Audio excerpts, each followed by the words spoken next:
அன்பார்ந்த பெரியோர்களே, குடியிருக்கிற தாய்மார்களே, சகோதரிகளே, தமிழ்நாடு தவ்ஹீத் ஜமாத்துடைய இஸ்லாம் ஒரு இனிய மார்க்கம் என்ற சொற்பொழிவிலே மிக அருமையாக தொகுத்து வழங்குகிற பேராசிரியர்களே, உங்களுக்கு என்னுடைய பணிவான வணக்கம்.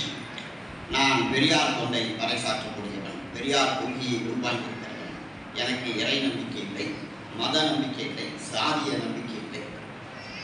ஆனாலும் இங்கே பேசுகிற போது சிறப்பு பேச்சாளர் மிக சிறப்பான கருத்துக்களை தொகுத்து தந்திருக்கிறார்கள். அதில் ஐயமும் விடாமும் ஏராளமாக எழுப்பலாம். அப்படி எழுப்பினால் இந்த அரங்கு இப்போதைக்கு இயலாத சூழ் ஏற்படும். அதற்கு நான் தடையாக இருக்க விரும்புகிறேன். இருந்தாலும் ஒரு சிறு அவர்கள் பேச்சிலிருந்து செய்கிறேன். குழந்தைக்கும் நாய்க்கும் ஓவை காட்டி ஒரு சிறப்பு செய்தார்கள். அப்புறம் மனிதனுடைய உறுப்புகளை எல்லாம் சொல்லி கருத்துக்களை அள்ளி வழங்கினார்கள். எல்லாத்தையும் கட்டுப்படுகிற ஈராக்கி இந்த நாட்டிலே ஒரே மதத்தை சார்ந்தவர்கள் குண்டு கொடித்து ஒரு மதத்தினுடைய இன்னொரு மதத்தை தாக்கிக் கொண்டே இருக்கிறார்கள். இந்த கருத்துக்கு என்ன இந்த மனித கட்டுப்பாடும் நாய்க்கும் குழந்தைக்குமான உண்மை சொன்னவர்கள் ஏன் அவர்கள் கட்டுப்படவில்லை? ஐநா சபை தடுக்கிறது, அதையும் மீறி கொண்டு கொண்டே இருக்கிறார். இறைவன் ஏன் தடுக்கவில்லை என்று என்னுடைய வினா ஒன்று. இரண்டாவது, குரான் என்ற ஒரு தொற்றுநோய், குரான் என்ற ஒரு தொற்றுநோய் இருந்தது. அந்த தொற்று நோய்க்கு இன்று வரை விடை காணவில்லை. அது வேறொரு நாட்டிலிருந்து பரவியதாக சொன்னார்கள். அது காற்றிலே பரவுகிறது, மூச்சு திணறி மனிதன் செத்து விடுகிறார் என்று சொன்னார். மனிதனுடைய இல்லைங்க, அந்த கொரோனா சம்பந்தமான கேள்வி கேட்டீங்க இல்லையா, அது சரியா புரியல, ரிப்பீட் பண்ண முடியுமா? அந்த குரானாங்கிற நோய் தொற்று நோய் சொன்னீங்க, அது என்ன நோய்? கொரோனா நோய், அது தொற்று நோய். சரி, அது என்ன கேள்வி கேட்குறீங்கன்னு புரியல. அந்த தொற்று நோயை கூட இறைவன் முன்னெச்சரிக்கை மக்களுக்கு ஏன் தகவல் தரவில்லை? சரி, ஐயா அவர்கள் நிகழ்ச்சியை நன்கு கவனிச்சிருக்கிறாங்க. நல்லா பேசக்கூடிய பேச்சுக்கள் எல்லாம் உள்வாங்கி தான் அந்த கேள்வியை கேட்கிறாங்க. இதுக்கு தான் இந்த நிகழ்ச்சியினுடைய நோக்கமே இந்த மாதிரி கேள்விகள் கேட்பதற்கும் நம்ம கருத்துக்களை பகிர்ந்து கொள்வதற்கும் தான். அதுல அவங்க என்ன கேட்டாங்க அப்படின்னா, ஒரே மதம்னு சொல்றீங்க, மனிதனுக்கு பகுத்தறிவு இருக்கு, ஒரு நாய்க்கு இல்லாத அறிவு குழந்தைக்கு இருக்குன்னா நீங்க பிரசங்கத்துல சொன்னீங்களே, அந்த பகுத்தறிவை கொண்டு ஏன் மனிதர்கள் ஒற்றுமையாக வாழ்வது கிடையாது? அவங்க சொல்ல வர வேற வார்த்தையில சொன்னா அவங்க சொல்ல வர கருத்து இதுதான். இப்போ முஸ்லீம்களுடைய நாடுகளிலே முஸ்லீம் அடிச்சுக்கிறான். முஸ்லீம்கள் மற்றவங்க தாக்குறது அதை விட்டுருங்க. ஒரு நாடு இன்னொரு நாடை தாக்குது, ரஷ்யா ஒரு நாடை தாக்குது, அது போல அமெரிக்கா ஒரு நாடை தாக்குது, இப்போ பலஸ்தீன் மேல இஸ்ரேல் தாக்குதல் நடத்துகிறது. இப்படியே மனிதர்கள் அடிச்சுக்கிறாங்க. இதுல மத்தவங்க அடிச்சுக்கிறாங்கிறத தாண்டி முஸ்லிம்களே முஸ்லிம்களோடு அடிச்சுக்கிறாங்களா இல்லையா? அப்ப கடவுள் தந்திருக்கிற பகுத்தறிவை கொண்டு அவங்க அடிச்சுக்கிறாம இருக்கலாமே என்று முதல்ல அவங்க கேட்ட கேள்வி. இரண்டாவது இன்னொரு கேள்வி, அதை நான் அடுத்து வர்றேன். மனிதன் பகுத்தறிவு உடையவன் என்பதிலே மாற்று கருத்து இல்லை. மனிதன் பகுத்தறிவு கொடுக்கப்பட்டவன் தான். ஆனால் பகுத்து அறிவதிலேயும் சரியாக அறிதல் என்ற ஒன்று இருக்கிறது. எந்த ஒரு நல்ல விஷயமாக இருந்தாலும் அதை நாம் சரியாக பயன்படுத்தாவிட்டால் அது தீமையில் தான் முடியும். நல்ல விஷயங்கள் மட்டும் நம்ம பார்க்க முடியாது. ரெண்டு விஷயம் இருக்குது. நல்ல விஷயம் இருக்க வேண்டும், நல்ல முறை இருக்க வேண்டும். நல்ல பொருளும் நல்ல முறையும் இருந்தால்தான் அதிலே நமக்கு வெற்றி கிடைக்கும். இப்ப உதாரணமாக ஒரு கத்தி இருக்குன்னு வைங்களேன். அந்த கத்தியை வைத்து ஒருவன் கொலை செய்கிறான்.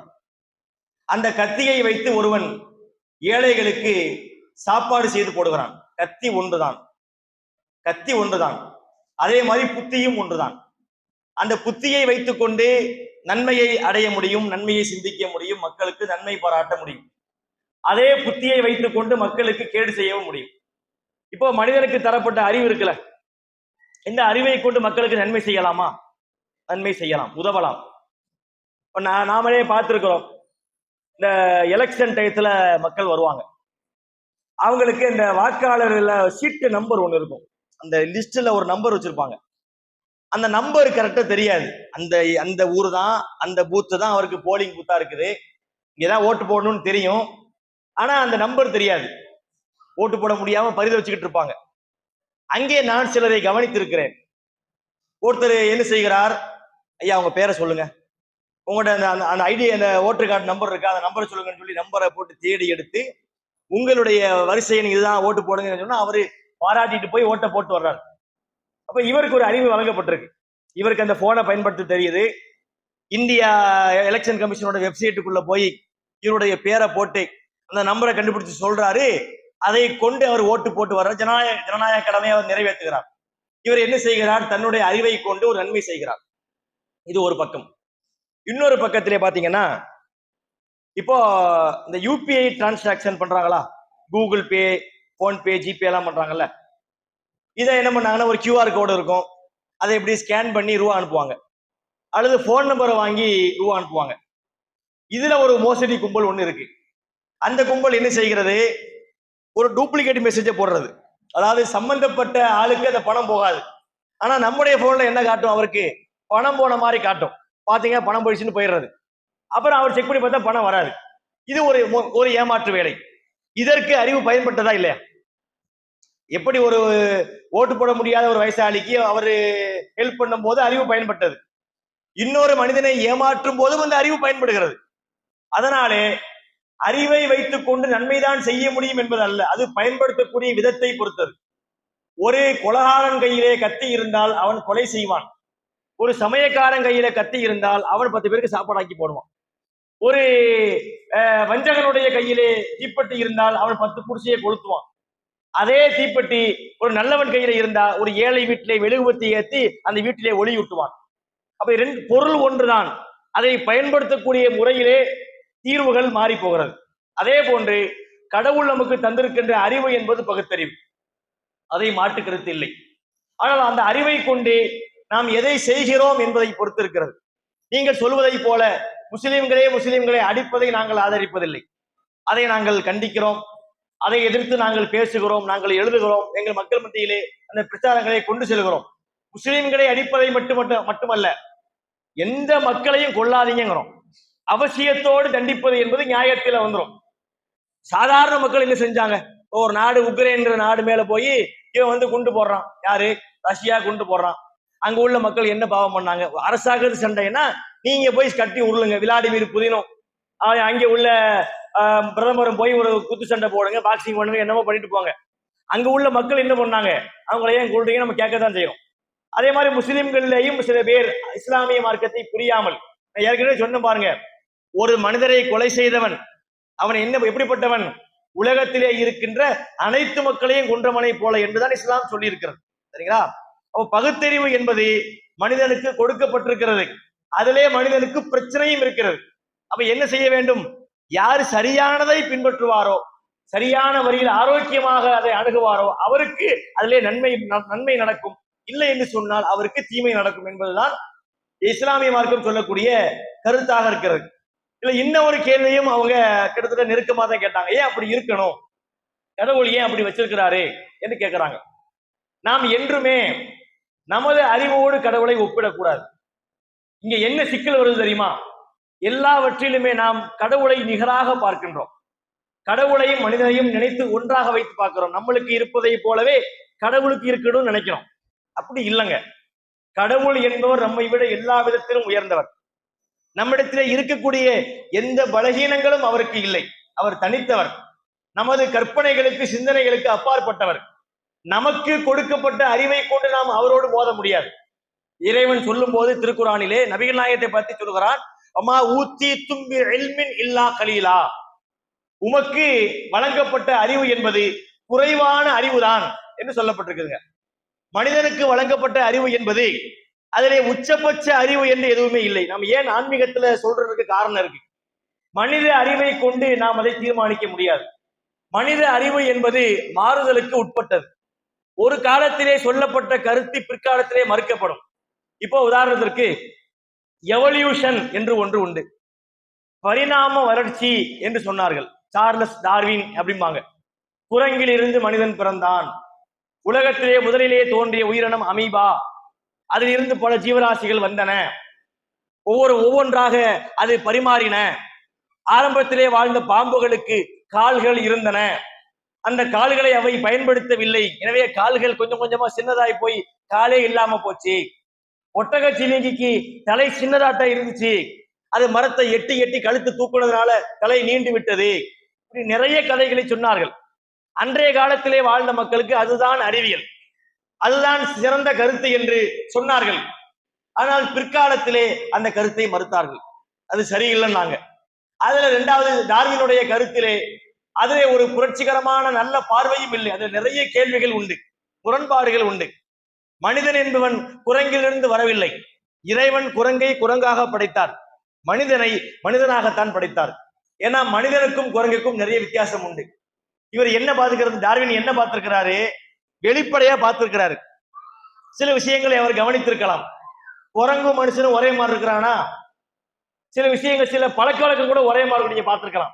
இப்போ உதாரணமாக கற்பனையாக சில விஷயங்கள் கொஞ்சம் கொஞ்சம் புரியுறதுக்காக சொல்றேன்.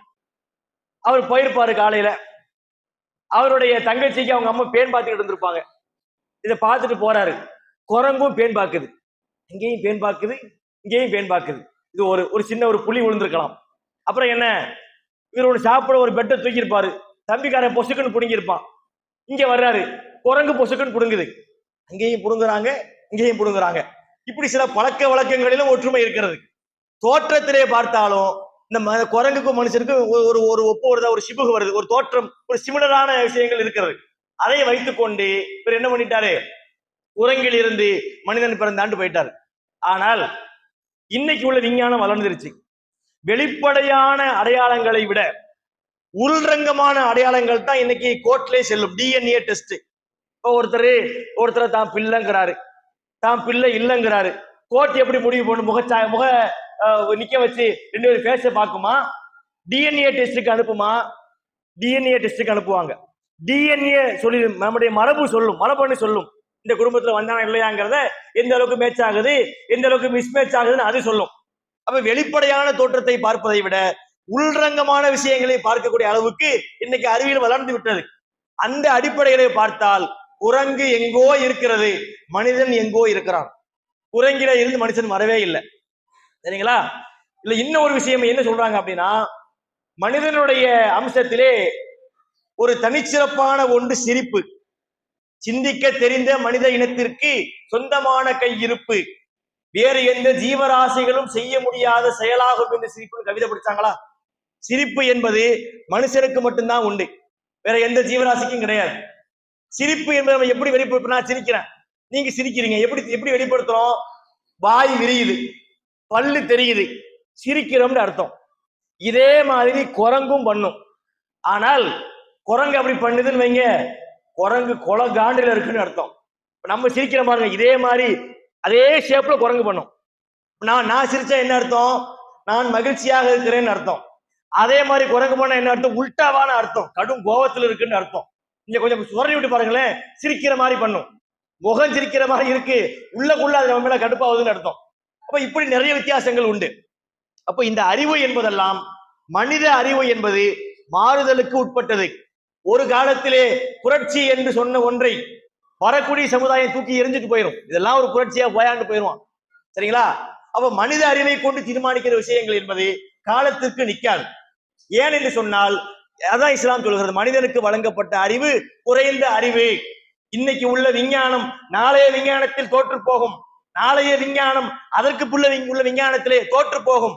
இதுதான் மனித அறிவுக்குட்பட்ட விஷயங்களாக இருக்கிறது. அதனாலே இந்த நம்ம விஷயத்தை தீர்மானிக்கும் போது அன்னைக்கு உள்ள அறிவிலே கொண்டு மாத்திரம் தீர்மானிக்க முடியாது. எனவேதான் இஸ்லாமிய மார்க்கம் இறைவனுடைய அடிப்படையிலே இறைவன் சார்ந்து சில செய்திகளை எங்களுக்கு சொல்லி இருக்கிறது. அதிலே மனிதர்கள் நன்மையும் செய்வார்கள், தீமையும் செய்வார்கள். ஆனா இறைவன் பகுத்தறிவு வழங்கியது உண்மை. அப்ப அதற்கு என்னன்னா, எங்களுக்கு நியாய தீர்ப்பு நாள் இருக்கிறது. இவன் நேர்மையாக நடந்தால், இறை சொல்படி நடந்தால், இறைவனுக்கு கட்டுப்பட்டால், நபிகள் நாயகத்துக்கு இசைந்து நடந்தால் அவனுக்கு மறுமை வாழ்க்கை நன்றாக இருக்கும். அதை ஏற்க மறுத்தால் அவனுக்கு தண்டனை இருக்கும் என்கின்ற அடிப்படையை இஸ்லாமிய மார்க்கம் சொல்லியிருக்கிறது. இதிலே பகுத்தறிவுக்கு முரணான எந்த வாதமும் இல்லை என்பது எங்களுடைய வாதம். இது ஒரு விஷயம். நேரமும் ரொம்ப, அவங்க சொன்ன நேரம் ரொம்ப நெருங்கி விட்டது. இதை பத்தி நிறைய விஷயங்கள் நம்ம பேச முடியும். இரண்டாவதாக அந்த கொரோனா பத்தி சொன்னாங்க. கொரோனா என்ற அந்த நோய் என்பது நோய் தொற்று ஏன் ஏற்படுது, அதை கடவுள் தடுத்திருக்கலாமே அப்படின்னு சொல்றாங்க. இந்த உலகம் என்பதுங்க ஏற்றத்தாழ்வுகள் நிறைந்த, அதிலே இந்த பாயிண்ட் இருக்கிறது. கடவுள் என்பவர் நமது அறிவுக்கு அப்பாற்பட்டவர். நமது சிந்தனைகளை விட கடவுளுடைய சிந்தனை ரொம்ப உயர்ந்த ஒன்றாக இருக்கிறது. அவர் நாடி இதை செய்வார். அவர் நம்ம கேள்வி கேட்க முடியாது. நம்மை இறைவன் கேள்வி கேட்பான். இறைவனை நம்ம கேள்வி கேட்க முடியாது என்பது இஸ்லாத்தினுடைய ஒரு தத்துவமாக இருக்கிறது. அதே அடிப்படையில் வைத்து பார்க்கும்போது இந்த கொரோனா என்பது அதுல மக்களுக்கு பாதிப்பு, அதுல மாற்று கருத்து கிடையாது. எல்லா விஷயத்திலும் மனிதர்களுக்கு பாதிப்பு உண்டு. சில கடவுளுடைய படைப்பு எப்படி இருக்குன்னா, சிலருடைய பாதிப்பு தான் சிலருக்கு வாழ்க்கையாக கூட இருக்கும். இப்ப உதாரணத்துக்கு டாக்டர் இருக்கிறாருன்னு வைங்களேன், நம்ம எல்லாவற்றையும் இப்படி யோசிச்சோம்னு வைங்களேன், உலகமே இயங்க முடியாது. இப்போ ஒரு டாக்டர் இருக்கிறார், அவர் காலையில போய் சாமி கும்பிடுறாரு. சாமியே, கடவுளே, என்னுடைய தொழில் நல்லா ஓடணும் அப்படின்னா என்ன அர்த்தம்? ஊர் முழுக்க சீக்காகணும்னு அர்த்தம். எல்லாருக்கும் என்ன, வயிற்றால போகணும், வாந்தியில போகணும், காய்ச்சலா வரணும். என்கிட்ட என்ன செய்யணும்? அவங்க மருத்துவத்துக்கு வந்தா நான் என்ன செய்வேன்? வைத்தியம் பார்ப்பேன்னு அர்த்தம். மழை பெய்யுதுன்னா யாருக்கு லாபம்? கொடைக்காரருக்கு லாபம். யாருக்கு நஷ்டம்? வியாபாரத்துல இந்த துணி வியாபாரம் பண்றவங்களுக்கு நஷ்டம். இப்படி இந்த உலகம் என்பது என்ன? ஏற்றத்தாழ்வுகள் நிறைந்ததுதான் உலகம். நன்மையே நடக்குதுன்னு சொன்னா இந்த உலகம் இயங்கவே முடியாது. உலகத்திலே அனைவருக்கும் இஸ்லாம் இறைவன் செல்வத்தை கொடுக்குறான்னு வைங்களேன், அனைவருக்கும் ஒரே மாதிரி செல்வம் கொடுக்கப்பட்டு விட்டது. அப்ப எப்படி உலகம் இயங்க முடியும்? அந்த காலத்துல படிப்பாங்க, கம்யூனிஸ்ட் பாட்டெல்லாம் படிப்பாங்க.